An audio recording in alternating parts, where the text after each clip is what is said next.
And welcome back. The Mandela Washington Fellowship for Young African Leaders is the flagship program of the Young African Leaders Initiative, YALI, that empowers young people through academic coursework, leadership training and networking. In light of this, Sepiso, Mwange and Kapena Vetira participated in the fellowship, and they are now here in studio with us to talk about their experience. Ladies, good morning and welcome.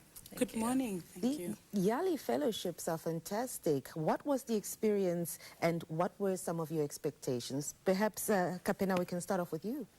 Yes, my experience was good. I got to learn, I went to a new culture where people do things differently.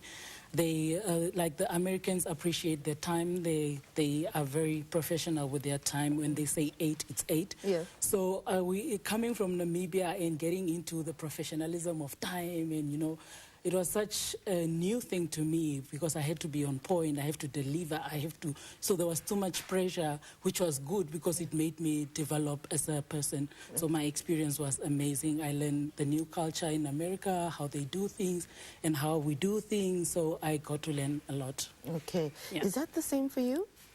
Yes, I think I can definitely relate to what she said. But above and beyond that, I think what made my experience that more richer was the caliber of other African leaders that I met, and just getting to meet that much talent and intellect and innovation was very inspiring. And I think us as Africans, we're not just rich in terms of a continent and resources, but in terms of human resource and intellect. So that was amazing. Fantastic.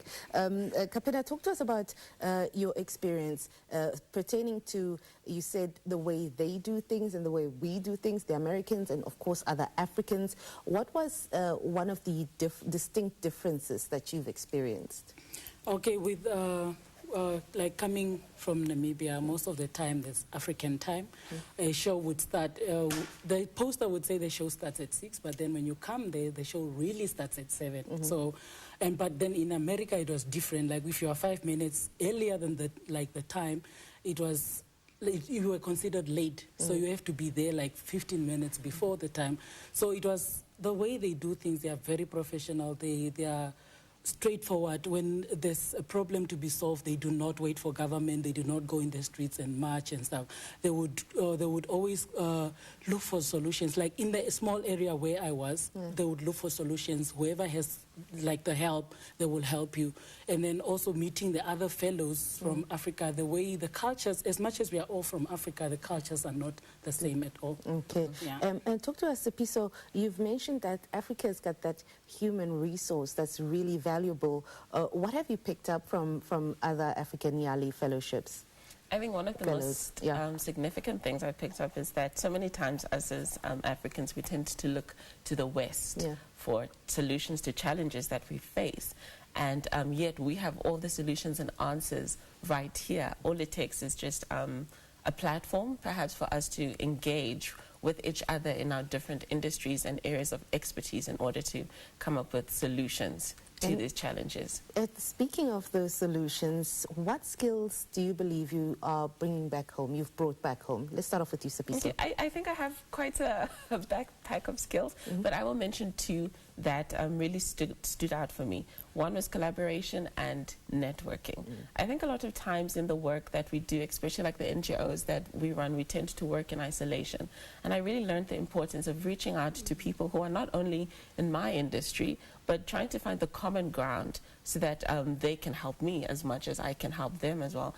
And also just extending my, my circle of people that I know, so engaging people from different sectors and in different fields and sort of bringing them on board to support the work that I do so it could have a greater impact. That's lovely. And Kapena?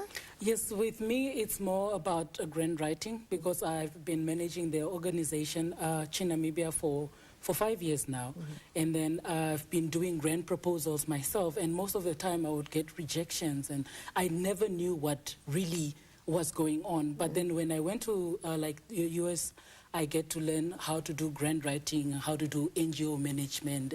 So all these skills, how to do strategic planning, action plans, and how to structure the organization. So these skills I got, like I carried it from the US. It's in, so I would love to share with other NGOs on in Namibia who would like to really know how to run an NGO, how to do the day-to-day planning and all that, the management part of the organization. And also the other thing that I really appreciated was volunteerism. So I believe, or it's just my belief, that the way that America is a bit developed more than Namibia is because people are helping. People feel a need to help, you know, to do community work. They would go to NGOs and volunteer their time for years and years, just for free with no pay. But in Namibia, it's different. When you work for a week, you want to be paid. So I believe that if we can instill volunteerism in the young people, it will grow, and then we'll have a better nation. People will go to the orphanages and help out, read a story to the kids or do activities for the kids for free. Absolutely. Yeah. I love the fact that you guys came back so fired up, so pumped up, so educated, and have broadened your perspective on the globe, the global aspect of things. And I hope you impart those skills on other young Namibians. Thank you so much for coming in. Thank you. Thank you. Very proud of them. Yali Fellowships, they're fellows rather, Mandela Washington Fellows. Sepiso, Mwange and Kapena Vetira participated in the Mandela Yali Fellowship, and they were here to talk to us about their experience, the skills they've attained, and so much more. Please do stay tuned.